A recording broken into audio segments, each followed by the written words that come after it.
Mən Nəsbər xanımı çox istəyirəm. Və Nəsbər xanımla bizim şəxsi tanışdığımız çox qəribə bir hadisə vasitəsilə baş veribdir.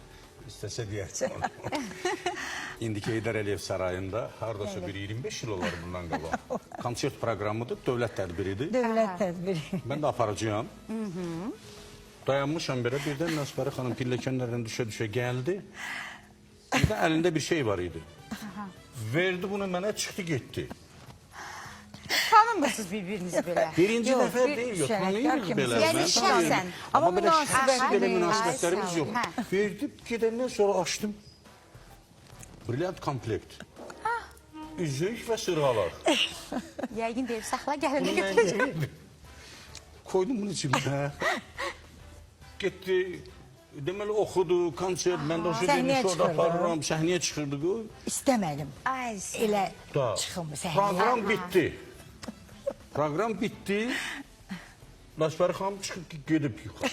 Konsert də bitdi. Eminim mən dayanmışam pilləkənin ağzında ki, otağı da bilmirəm bax. Nə vaxt gələcək, mən bunu verim ona. Bir də gördüm ki, bir nəfər oğlan gəldi ki, Nəsbər xanım sizə bir şey verim, onu verdim. Dedim, sən kimsən ki? Ay sağ olun. Özü hardasın, onun özünü verəcəm.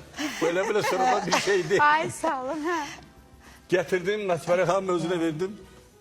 Bunu çox uzun illərdən sonra dedi ki, mən sadəcə olaraq orada baxdım, kimi etibar elə bilərəm. İlk gündən sizə etibar görürsünüz. Bizim şəxsi münasibətimiz o vaxtdan başlayıbdı.